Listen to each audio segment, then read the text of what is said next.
আসন্ন ধর্মনগর উপনির্বাচনকে সামনে রেখে উত্তেজনা ও তৎপরতা ক্রমেই বাড়ছে রাজ্য রাজনীতিতে।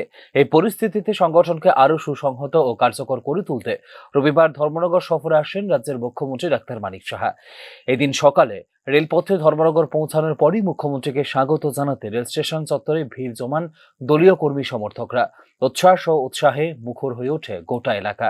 সেখান থেকে সরাসরি পদ্মপুরের বিজেপি জেলা কার্যালয়ে অটল ভবনে পৌঁছান মুখ্যমন্ত্রী, যেখানে অনুষ্ঠিত হয় গুরুত্বপূর্ণ সাংগঠনিক বৈঠকে উপস্থিত ছিলেন উপনির্বাচনে বিজেপি মনোনীত প্রার্থী জহর চক্রবর্তী সহ জেলা, মণ্ডল ও বুথ স্তরের নেতৃত্ব। বৈঠকে আসন্ন নির্বাচনের প্রস্তুতি, বুথভিত্তিক সংগঠনকে শক্তিশালী করা, কর্মীদের দায়িত্ব বন্টন, প্রচারের রূপরেখা এবং সাধারণ ভোটারদের সঙ্গে সরাসরি সংযোগ স্থাপনের কৌশল নিয়ে গুরুত্বপূর্ণ নির্দেশ দেন মুখ্যমন্ত্রী ডাক্তার মানিক সাহা। আমরা কিভাবে মানুষের কাছে যাব, আমাদের ত্রিপুরার যে ডেভেলপমেন্ট হয়েছে, আমাদের ভারতবর্ষের মাননীয় প্রধানমন্ত্রীজি কিভাবে মানুষের জন্য কাজ করছে, আমরা মেইন ডেভেলপমেন্ট, আইন শৃঙ্খলা ইত্যাদি নিয়ে মানুষের কাছে যাব এবং সেইভাবে আজকে সাংগঠনিক বৈঠক, সেই উপলক্ষে এখানে আসা।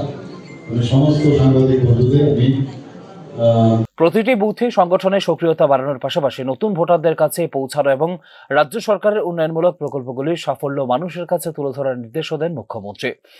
ধর্মনগর কেন্দ্রটি দীর্ঘদিন ধরেই বিজেপির দখলে রয়েছে এবং সংগঠনের শক্তির ভিত্তিতে এবারও বিপুল ব্যবধানে জয় নিশ্চিত করা সম্ভব হবে বলে প্রত্যাশা ব্যক্ত করেন মুখ্যমন্ত্রী ডাক্তার মানিক সাহা।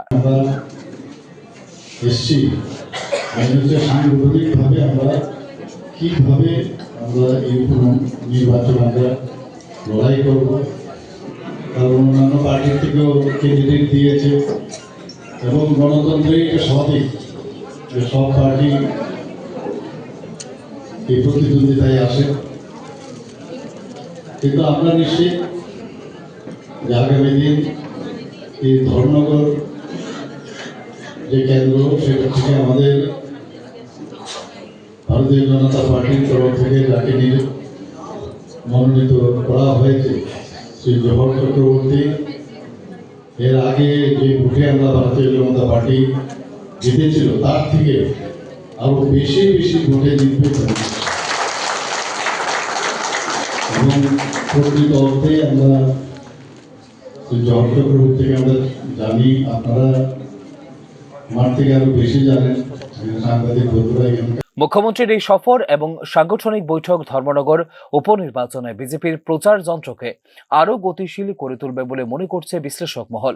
ফলে উপনির্বাচন যত এগিয়ে আসবে, এই কেন্দ্রকে ঘিরে রাজনৈতিক লড়াই ততই তীব্র রূপ নেবে বলেও নিশ্চিত সংশ্লিষ্ট মহল। Bureau report, news now.